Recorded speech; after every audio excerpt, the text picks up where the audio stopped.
Welcome to the Three Down Nation podcast, joined by a special guest, Senior Bowl Executive Director Jim Nagy. He scouted in the NFL for 18 years while winning 4 Super Bowls, 1 with the Green Bay Packers, 2 with the New England Patriots, and 1 with the Seattle Seahawks. Jim, you helped make history by inviting Wilfrid Laurier's Taylor Elgersma to the 2025 Senior Bowl. That marks the first time a Canadian university quarterback has accepted an invite to the marquee All-Star game in the NFL draft process.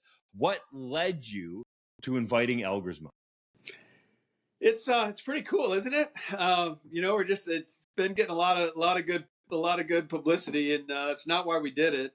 So it goes back. I'll just give you a little bit of background on it.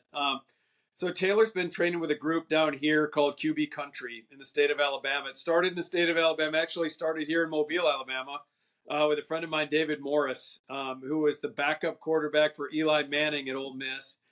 When he got done playing, he started this QB Country thing where it's like personalized QB coaching, and they're all over the southeast part of the United States right now. Dallas, Tampa, Atlanta, everywhere. And Taylor went to the shop up in Birmingham, Alabama. And so the quarterback coach up there is a guy by the name of Ben Neal. And, David Morris runs the Manning camp for the Manning family now. And so I know all these guys. I know all the guys that coach at his different locations. And Ben started hitting me up, I want to say in like October. And he was like, man, he's like, I know this seems like a stretch for the Senior Bowl, but, we've got this guy up in Canada, and he's big, he's strong, he's got a big arm. Like, if something happens, can I just send you some tape on this guy? I'd love to get more eyeballs on him. So, he had a couple calls like that during the football season. And I told him, I said, Ben, like we only have, 6 to 8 spots, and, they're reserved for the best players in, U.S. college football. Like last year we had 2 top 12 picks, Michael Penix and Bo Nix in the game. So, I didn't think Taylor would be kind of in range for us. And then, just last week we lost a quarterback on the roster. So I said, you know what? And Taylor had been at a couple other smaller All-Star games down here in the States. And I had some friends that work in the NFL from other teams just called me, and they're like, man, if you need a guy that can throw, we know this guy can throw. We haven't seen a lot of tape on him, but we know he can throw it. We'd love to see him there. So that's kind of where it started. And so I give Ben a lot of credit. He put him on my radar early. I've seen some tape, not as much as I usually watch before we invite a guy to the Senior Bowl. But just from a tools perspective, him being almost 6'5" and 213 pounds and clearly having the arm strength on tape. The arm strength isn't a question at all. Just thought it would be at this point a really cool add to the game. What are his NFL traits that you see on film that could potentially translate at the next level?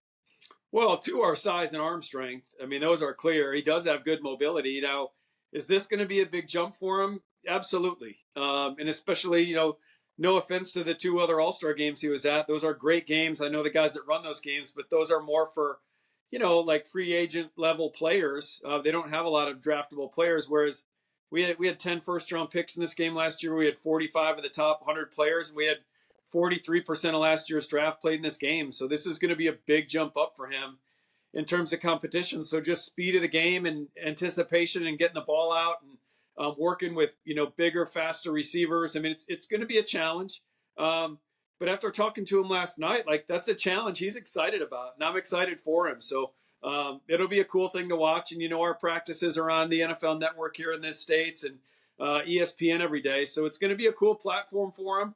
I hope he doesn't get too much attention. I hope he can stay focused on doing what he needs to do as a quarterback to impress the teams down here, because he will get a lot of attention. And this is a big story, not just up there in Canada, but even down here. Definitely. It has spread like wildfire ever since the news came out. How do you weigh, Jim, when you're deciding about who to extend invites to? Something in a situation like this where Taylor Elgersma plays at the Canadian university level, as you mentioned, it's going to be a jump up in competition, mainly going against Power 4 Division I conference athletes. Like, where does that sort of fall out in your decision-making process? Yeah, so a couple things. I'll try not to be too long-winded, but like when we're cutting this roster down, And if it gets down to like a smaller school player, a lower level player that the teams haven't seen, the NFL teams haven't seen a lot of, or a big school guy that's played at a major program down here for 3 or 4 years, like we usually defer to the smaller school guy because again, I feel like we work for the 32 NFL teams, and this game is to help them in their evaluation process. So to see a guy like Taylor, like they need to see this guy, they want to see this guy. So that's really, to me, that's what it really comes down to. And again, sometimes at other positions, where the physicality of the game is much more pronounced rather than quarterback, because our quarterbacks are going to be hands off they're not going to get hit until the game. So, but when it's a smaller school player at another position, and I know that I feel like they might be a little physically overmatched, and we won't bring them. I don't want these guys to come here and not show well. I definitely don't want to set these guys up and not to not show their best either. But at quarterback, again, he's going to be throwing the football, and that's what the teams want to see. They want to see him, just like all these American quarterbacks. Most of these American kids have never been in a huddle before. They've never had to like spit out verbiage in a huddle. So there's a lot of things they've never been under center and taken a snap from under the center. They've taken mostly all shotgun snaps. So even our American guys, this is going to be a learning curve for them. And that's all these evaluators want to see, is how these guys adjust during the week to doing the things they're going to be asked to do when they get to the NFL. So Taylor he'll be on the same level when it comes to a lot of that stuff with the American guys we have in the game. How do you evaluate, as a former NFL scout and now the executive director with the Senior Bowl, the Canadian university level, what's called U Sports up here, against the top level in NCAA Division I football as far as the competition level? Yeah, it's really a challenge. And what it comes down to is, first and foremost, do they have the physical tools to compete in the NFL? So, in terms of like the actual level of competition, I think it's comparable to like our Division III here in the United States, or Division II, kind of some of our lower levels. And we've had good Division III players. Like there's a guy playing right now for the Denver Broncos, Quinn Miners. He played at the Division III level here at a school called Wisconsin Whitewater, and he was just named first team All Pro this year for the Denver Broncos, and he was in the Senior Bowl 4 years ago as a kid from the Division III level. So it can be done, but like even scouting Quinn, he had the size. He was 6'3.5", 6'4", 330 pounds. You could see him move on tape. He had quickness, he had balance, he had coordination. So he had all the physical stuff, and then it's just a little bit of the roll of the dice. You're bringing this guy to Mobile. You kind of, when you're in my shoes, you keep your fingers crossed a little bit, and you're hoping and praying for the guy that it looks good for him. So similar with Taylor right now, like I know he's got the right physical stuff. He's got all the size and arm length and hand size, the stuff NFL quarterbacks tend to have, in the mobility. Well, now what's it going to look like when there's 21 other moving parts on the field? So there's no way to know that till you get him down here. How do you weigh the fact that you said NFL scouts want to see him there versus you putting your rubber stamp on him to invite him to the game? Because that carries a lot of merit in NFL circles.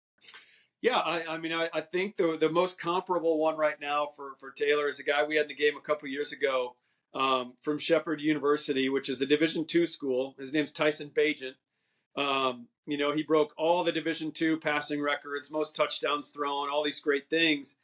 But again, it was a huge jump to, like, we've never seen him play against NFL level competition. And we brought him a couple of years ago, and he actually went up. He ended up going undrafted. Surprised me. I thought some team would take a shot on him. And then, he goes out as an undrafted rookie in Chicago and beats out a guy that they'd paid pretty good money to in free agency. And he's been the number 2 quarterback for the Chicago Bears the last 2 years. He's one snap away from playing. He actually started 4 games his rookie year and went 2-2 as a starter. So that's probably the closest thing to what we've had down here in terms of a smaller school quarterback. We hadn't had a Division II quarterback here in Mobile since the 1990s, I want to say, somewhere in like the mid-90s. So it'd been a long time for a guy like Tyson.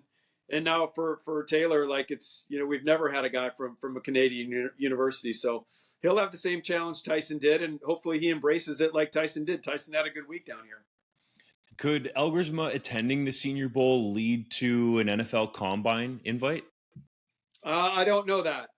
You'd have to ask Jeff Foster, a friend of mine who runs the NFL Combine. We'd have to ask Jeff. I don't know, but some guys, some guys do. I know their voting process is not done. They don't wrap that up until after the Senior Bowl. There's a couple guys on our roster right now. I think there's only 2 or 3 guys that did not receive Combine invites, and I know they're chomping at the bit, hoping they have a good week down here. That parlays into an invite. Is it possible Elgersma could be selected in the 2025 NFL draft if he has a great week at the Senior Bowl? Sure, absolutely, yeah. I mean, if I didn't think he had the physical stuff to do it, we wouldn't have invited him. And again, there's part of it's the intrigue with him too, right? So a lot of what goes into the quarterback evaluation is the interviews, and just the mental acumen, and just him being able to talk through, the tape and his tape and what he sees when he plays, and just I think they're going to try to gauge how far along is he, from a mental standpoint, and when it comes to football, how far away is he? Are they, if they spend a draft pick on him, does he practice? Is he going to have to spend time on a practice squad? Is he a guy that, like Tyson Bagent, will he legit be able to compete for a roster spot as a rookie? That's the kind of stuff they're going to have to figure out when they get into the interviews. So it's early to tell, but again, sometimes that intrigue factor in the fact that a guy is maybe a little raw, maybe hasn't come from an Alabama or an Ohio State or a Michigan, like that makes teams think, you know what, like we've got a big ball of clay here that we can maybe just mold ourselves. So anything at this point is possible. Does the fact that he played 3-down football on a wider field with an extra man and not the American game work against him, or can he catch up through this process? Well, again, it's very similar to the last question. I think that, depending on, you could look at it 2 ways. I mean, there'll be guys in draft rooms saying, you know what, guys, like this guy's coming from, Canadian football. It's totally different. It's going to take forever for him to get up to speed.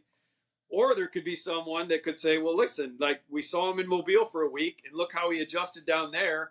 So I think what it's going to come down to is, like, I tell all these players when they get here the first night, all the NFL teams are looking for is for you to get a little better every day. They don't expect you to be perfect on Tuesday. They won't expect, Taylor to be perfect on Tuesday, but they want to see a little better Wednesday, a little better Thursday, and then build into the game and have a good game. So that's what they'll be looking for. And if they see enough progress over 4 days, if I'm the one fighting for him, I'm saying, okay, I get that. I get he played up in Canada, but you know what? Look what he did over the 4 or 5 days down here at the Senior Bowl. Think about if we had him for, our full offseason program and through training camp, where he might be in September.